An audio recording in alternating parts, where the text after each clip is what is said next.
Good afternoon, everybody. Busy day in the on the league. Did something I said I wasn't going to do all season. Um, from my perspective, I had to do something at quarterback. And I'm going to go over the trades here. I've actually got the screen up here on the in the background.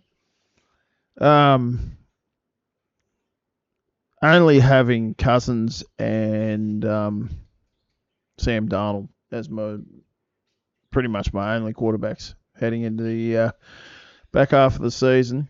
I had to do something. David basically threw up the make me an offer. I made him an offer. Whether people think it was the right offer for him to take, whatever. At the end of the day, it's what he considered value for what he was giving up. And at the end of the day, he's the only person that it really matters to, whether it was value to him or not. Am I happy getting Stafford? Of course I am. I said I wanted Stafford in the draft.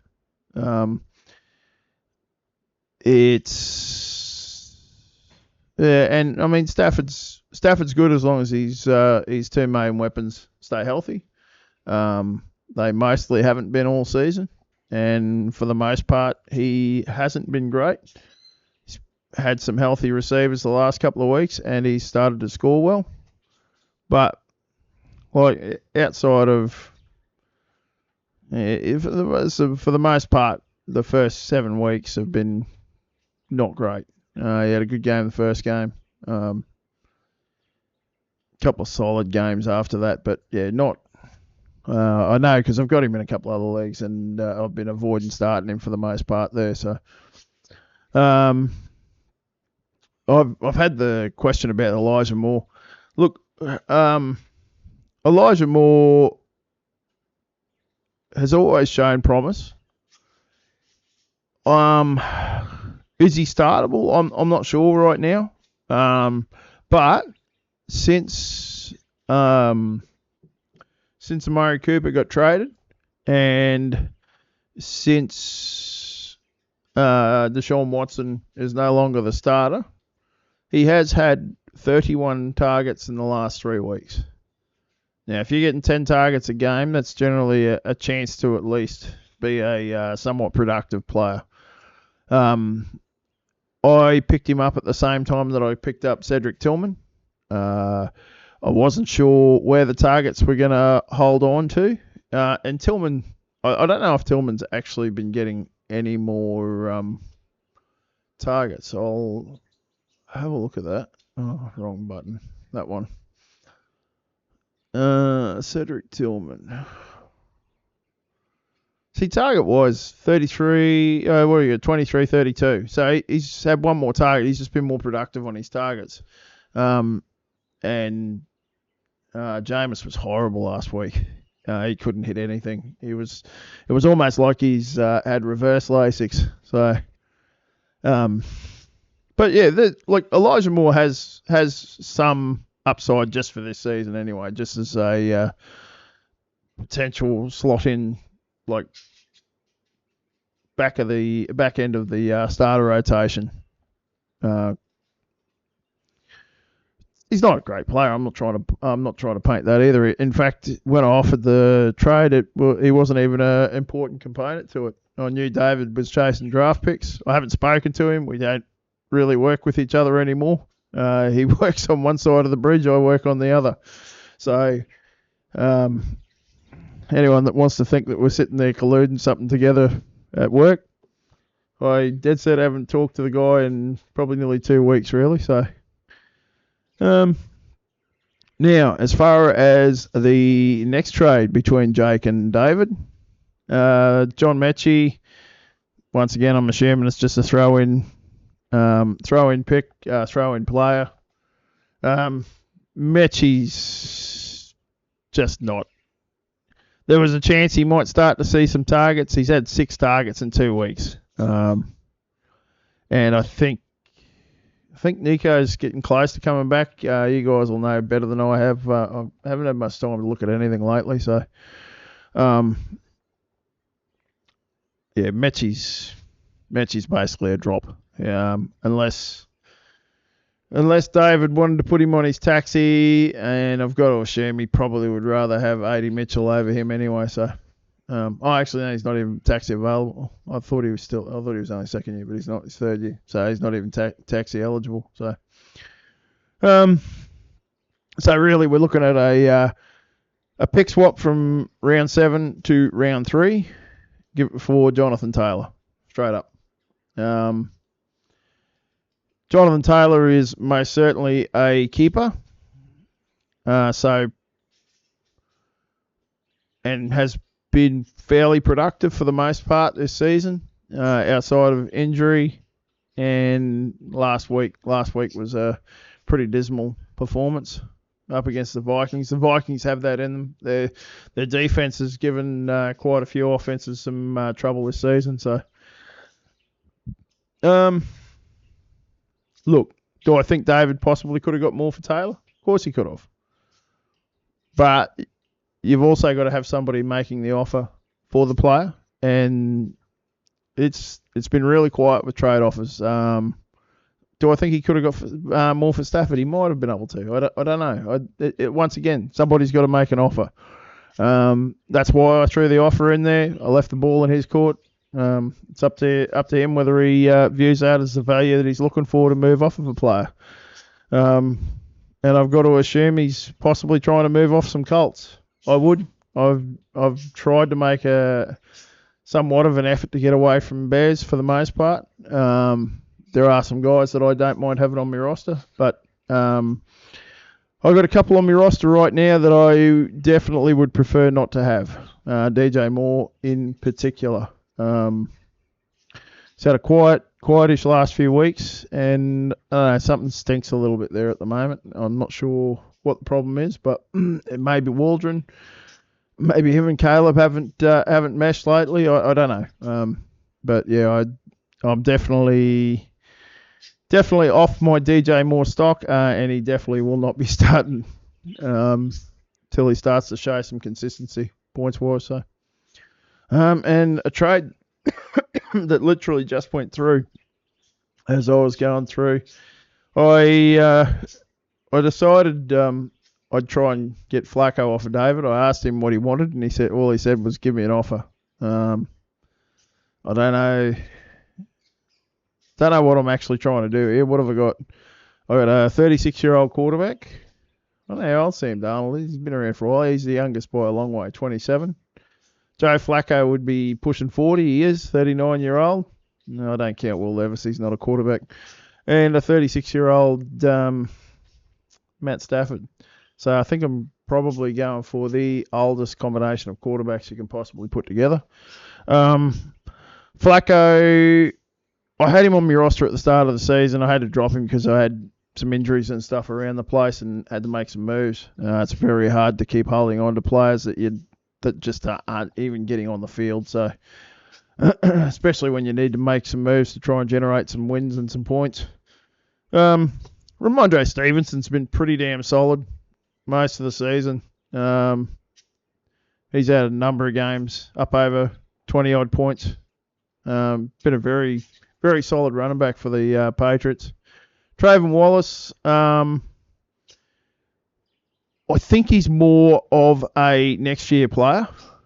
I'm not sure what Josie Jewell's contract status is with the Panthers, how long it goes. But I think Wallace, in the time where he had the chance to play 100% snaps, actually showed some pretty decent potential. So he's definitely a potential keeper. I mean, Devin Witherspoon, he actually had a great game last week. Been a bit disappointing this season, but he also 100% solidified why you should never, ever, ever, ever, ever even think about keeping a cornerback. They're shit. They just don't. They don't continue production. made the move for Tyreek Stevenson. He's a good player when he's on the field. Definitely has some mental issues though. And it'll be interesting. He didn't start last week, and no, there's differing reports. Some say that he didn't take it particularly well. Others say that it was fine.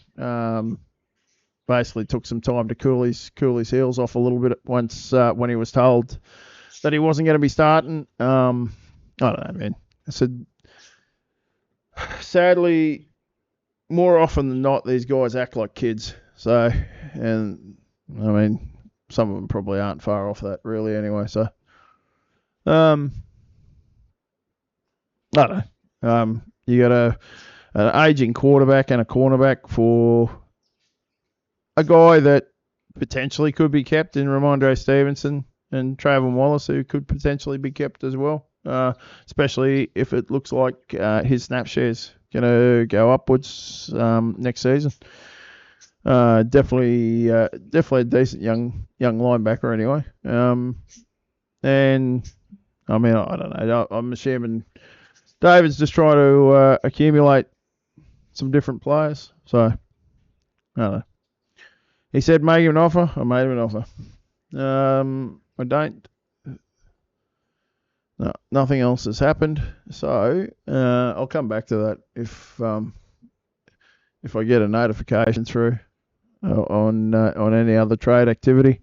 Not sure if anyone else is even trying to trade right now. I did see Joey say he's putting Laporta up for a trade for everybody. If you're looking for a good young tight end who's not scoring, jump on Sam Laporta's wagon. And I'll reiterate, I'm pretty sure Jake wants you to start him this week. God, he's been disappointing, very, very disappointing this season. Especially like you go back and have a look at the numbers from last season. He's light years behind where he was. So. But, I mean, Joey's got a stable of about 100 fucking tight ends there, so definitely worth hitting him up. All right. Go over last week's games. I haven't done this for a while, so I'm a little bit rusty, actually. Recaps. And I want... Previews. All right, we'll look at the recaps from last week. All right, so game of the week was the Miami Dolphins beating the Providence Steamrollers.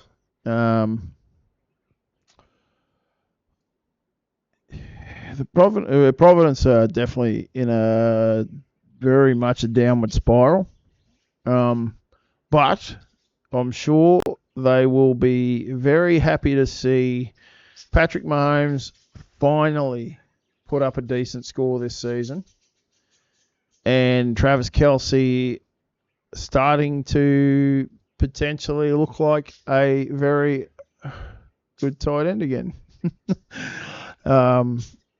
He'd had a fairly quiet season for those first couple of weeks. Then I had a couple of really good games. Then back off the bye, he didn't do much. Then he's had a couple of big games following it. So, but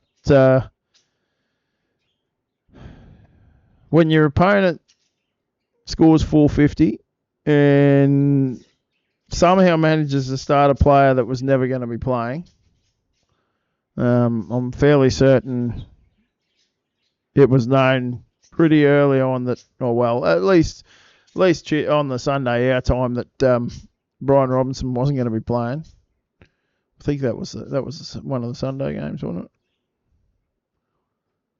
Yeah, I think so. There you go. They said trending toward playing on, but I mean, surely he had a different option, man. I wouldn't have even taken the chance on that. Didn't cost you anyway, so you're all fine and dandy. Got yourself 2 wins. Kenneth managed to grab a bonus win at the last second. I'm not sure exactly what made it change, but I know you went from sitting in the last spot of the teams that were in position to possibly grab the bonus win to managing to leapfrog them and grabbing the bonus win. So there was obviously a decent stat change that happened during that extremely long last game. Maybe it was to Buddha Baker or something. I'm not. Oh no, he wasn't in that game. No, it wasn't. It was Kansas City and who was Kansas City playing? Buccaneers. That's right. Maybe it was Jamari Connor. I don't know.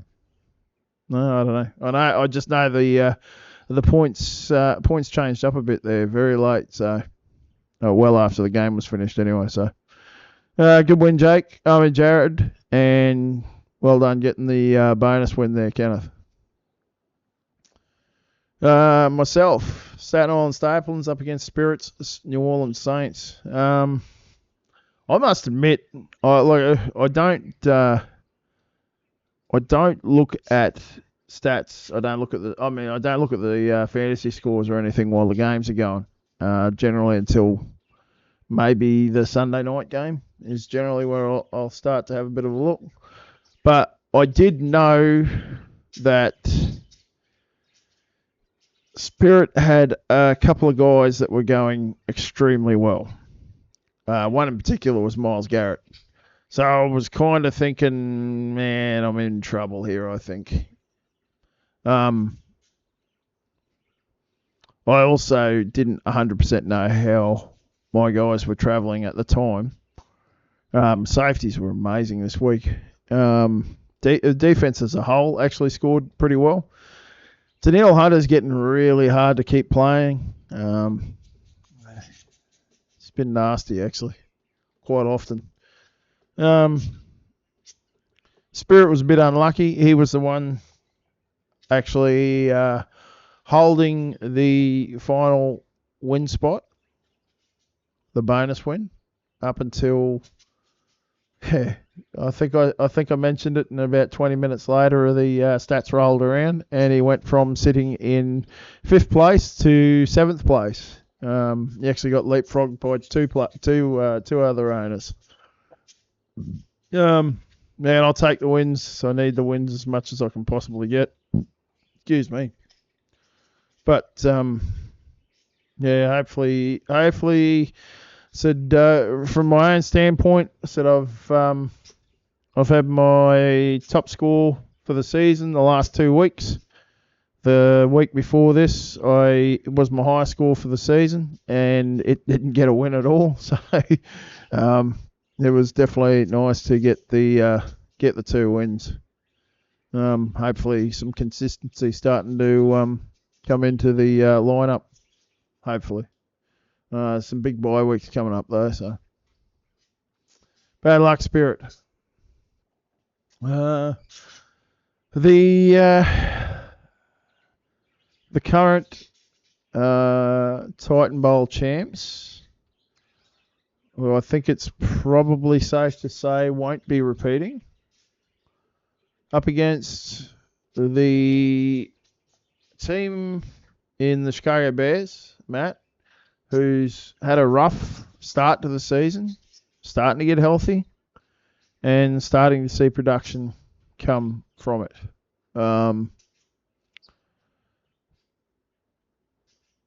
Obviously, with the moves that with David making right now, he's basically probably done for the year. I don't think he could possibly move the players he's moving right now and hope to still be there competing for a Titan Bowl playoff. Maybe he can get hot at the end of the season with some additions and still compete for the Titanic Bowl, but it would be hard to see him still challenge for the Titan Bowl. Matt's team, after a very slow start, had a really good first week, and then I think 3 or 4 weeks in a row, I think, was the lowest scorer in the league.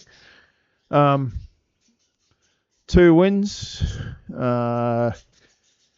definitely very much very much needed 2 wins.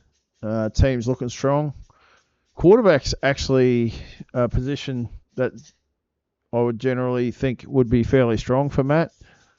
Caleb's struggling badly at the moment. He's going to be hard to keep playing at this point. Jared Goff just had a bit of a down game against the Packers. Packers D's really good. And they scored points in other ways and didn't really need Jared Goff to have a big game. As you can see there, last couple of weeks he hasn't done a great deal passing wise, so but he did manage to get 3 touchdowns against the Titans on 85 yards. Yeah, look, Matt's team's definitely trending upwards. Definitely starting to push for a Titan Bowl berth. High scorer for the week. And going to be pretty hard to beat, I'd say. Congrats to Matt and bad luck, Davo. Said by the same token, you always look back, man. So you were still the first Titan Bowl champ, and nobody can take that away. Your name's on the trophy. Hopefully, for your sake, you can build towards next year at this point. So, Canton Bulldogs up against the Philadelphia Eagles. Robbie was actually the other team in that little mix-up heading for the bonus win. I actually thought he might have got it. I didn't actually see what Kenneth scored. I didn't see what Kenneth scored ticked over to. It was pretty crazy that they both had players tick over. Probably one of Robbie's worst games recently, I think. His team's actually been on a pretty good roll of late. Yeah, that's what I thought. Yeah, not since week 4. So, I mean, still 400. Mate, if I can get 400 points every week, I'm a happy camper because at least I'm in with a chance of winning a game at that point. And Jakey's teams, he's been all over the place. I think he mentioned on chat he either wins and gets 2 wins or he loses and gets nothing. That's the sort of graph you don't want to see, where just a lot of peaks and valleys, man. Team's been a bit inconsistent, as that shows. Injuries probably not helping, but I mean, there's not a big injury there that is killing his team. It's these sorts of guys, the questionables, the doubtfuls, all that sort of shit. That's where it gets hard. But what can you do? You can only deal with the hand that you've been dealt, and the hand he's been dealt right now is these guys are injured, and you just got to fucking work your way around it. So bad week for Jake. I think he was close to the worst score of the week. Just missed it.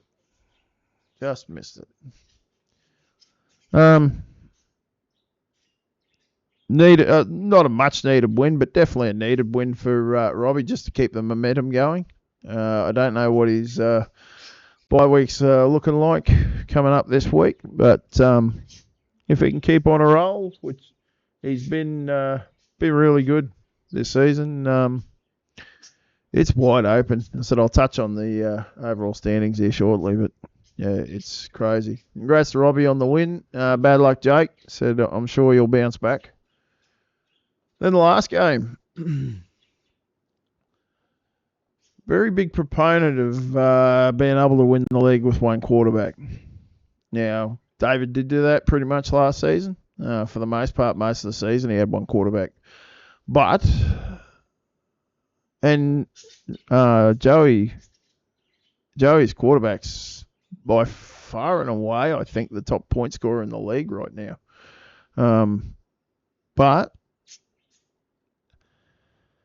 the tight end play possibly hasn't worked out as well as he would have liked at times. I touched on Sam Laporta before. He has been quite disappointing. And as far as the Packers go, Paddy's team's been pretty fucking strong all season long. 71 points would be damn close to the highest scoring starter from anyone this season, I'd say, from Trey Hendrickson. He had a massive game. And he got some other number of their high 30-point performances as well. That's what you need when your quarterbacks have off days, and both Kyler Murray and Dak Prescott didn't do a great deal in their games. So, yeah, congrats, Paddy. You got your 2 wins, and I believe Joey was the lowest scorer of the week.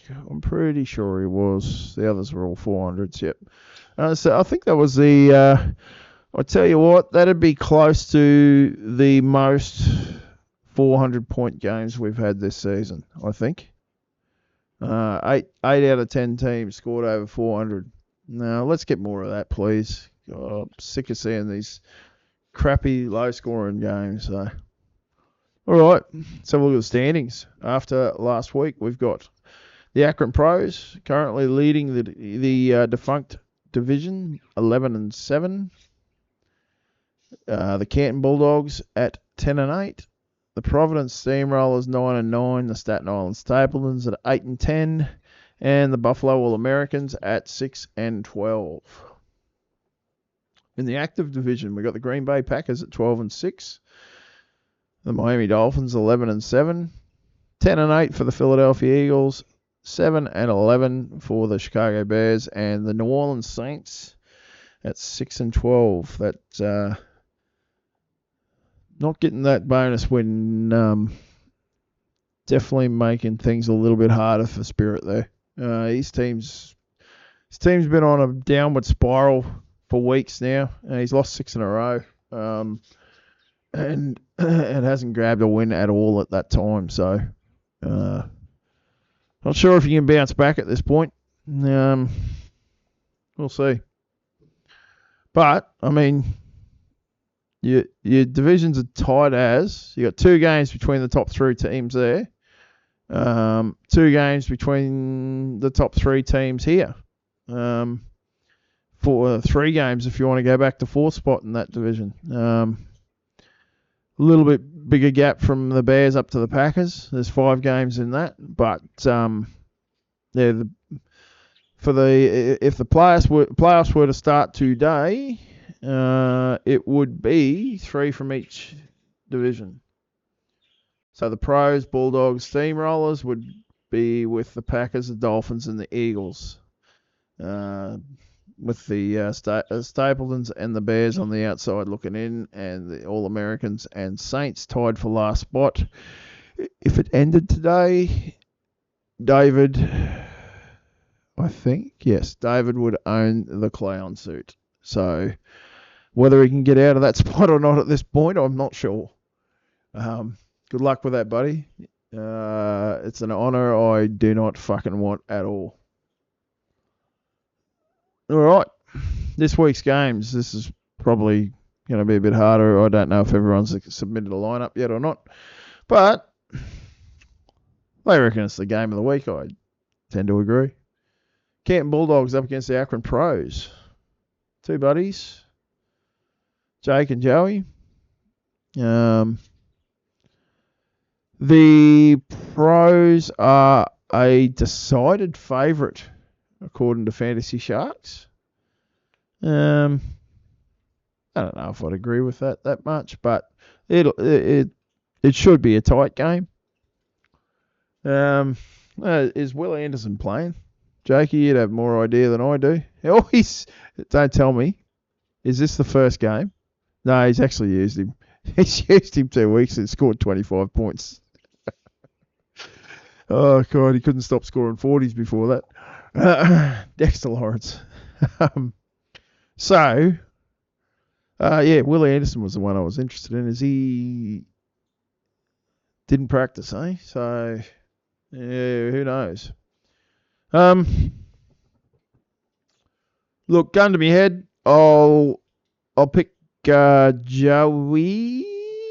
Yeah, Joey maybe in a close one. But yeah, obviously it wouldn't shock me at all either way. Matchup records. No, that one. Every week I struggle with this one. So their history against each other. They have played 4 times. Currently, Jake is leading the series 3-1. Beat Joey in week 2. And week 2 and week 10 last year, the one win that Joey managed to get was in week 12 last season. That would have been one of the extra games that gets played. A slight favourite to Joey, but no, it could go either way. This is going to look a bit ugly because right now, half of David's roster's missed it out of his starting lineup. So, All Americans up against the Stapletons. I should win. With what Dave's doing with his roster right now, I should win, but you know what? Crazy shit's happening. I just need to show some consistency. Good luck, Davo. Our history together against each other. It's a pretty even record, I think, actually. Yeah, it was 1-1 last year. It's 0-1 so far this year. So currently, Davey holds a 2-1 record against me. But I really do believe that will be 2-2 at the end of the week. Just depends on what he can actually put together as far as a starting lineup as well while he tears the roster down. So, all right, the Providence Steamrollers up against the New Orleans Saints and the very, very desperate New Orleans Saints. They need wins right now. Kenneth hasn't submitted a lineup by the look of it, and nor has the Saints. So both Spirit and Kenneth haven't submitted lineups. Look, I'm gonna pick Providence to prevail in a tightish sort of game, I think. I don't think either team's going particularly well.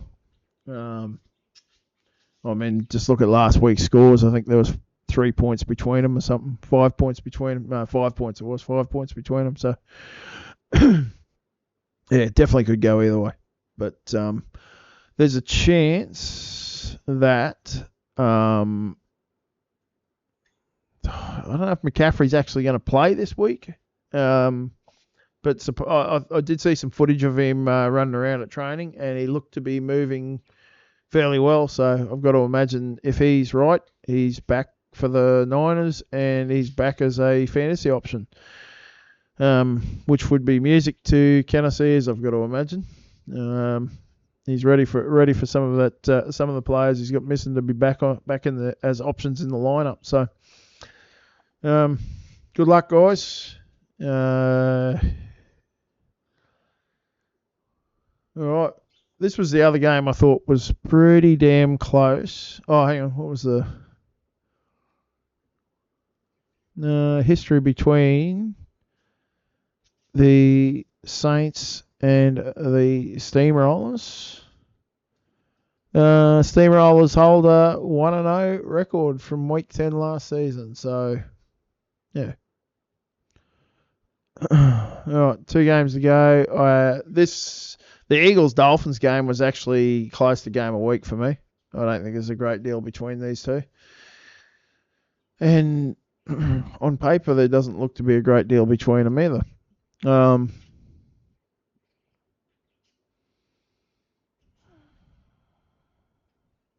I'd probably lean marginally to Robbie's team. Fantasy Sharks actually leads slightly that way as well. Uh, wouldn't surprise me if both of these teams walk away with wins out of this game. So, um, yeah, it wouldn't surprise me at all. I just saw the record on there. So she's 1-2 to, 2-1 to the Dolphins. Currently hold the advantage. Week 4 last year was the win for the Eagles, but they lost in so week 10. So they lost the corresponding fixture last year. Lost the week 4 matchup this year, so trying to do a reverse result of last season's results. Should be a good game, good close game between you two though. So last game in the NFL, Sal's rivalry. In this league, obviously, we're all the same age, so Packers and Bears. This will be an interesting game. Matt's gotten some momentum lately. Really needs that momentum to keep rolling. Because he's back, well and truly back into the playoff hunt. But what do we got left? I think 4 weeks. Oh no, five. So 10 results to go. 5 weeks worth of games to play. And you're sitting currently basically through 2 wins out of a playoff spot. But it doesn't. You just, when you get off to that bad start, it just doesn't afford the opportunity for an off week at this point of the season. And I'm in the same position, man. I'm only one win out of the playoffs myself, and you just need to have like a really strong month where you're at least pulling bonus wins. Even if you've lost the head-to-head matchup, you just need to be somehow just scraping into that top 5 somehow to get that bonus win. And that's where we're both at with that. That's the only way we're going to possibly overhaul a couple of these guys in front of us. But tough matchup here. Paddy's team's, I think right now it's the best team in the league. I don't think it's overly close right now either, to be honest. His team's been playing lights out a lot for a lot of this season. Will it continue? I'm not sure. There's no reason why it won't. He's got some very good players coming back from injury and having some continuity coming back into their performances, like Nico Collins coming back from injury, Tyreek Hill getting Tua back, and hopefully some momentum heading forward. I think it's going to be a tough game, but I'm actually going to tip. Okay, I'm actually going to tip the Bears to roll the Packers. I think momentum is on Matt's side right now. No, I'll leave it at that.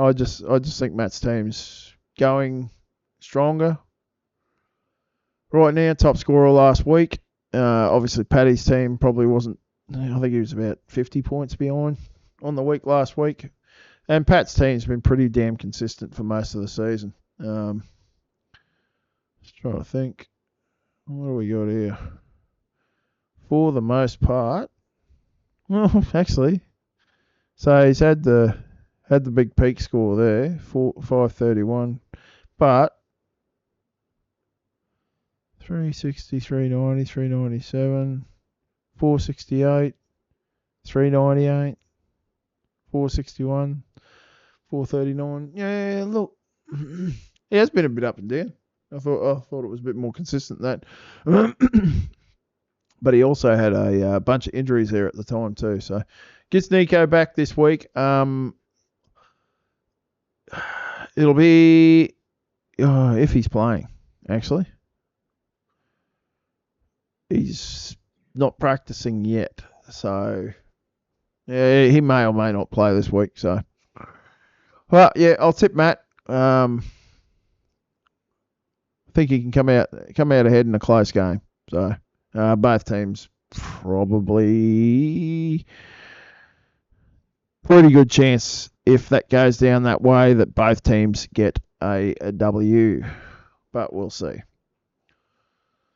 Not much to add. I'll have a look late and see if there's any more transactions that have occurred. No, there isn't. All right, guys, got nothing else to add. Good luck. And here's sticking up all over the place now. Yeah, good luck with everything. I hope we all have good scores this week. All right, thanks for watching. See you next time, guys.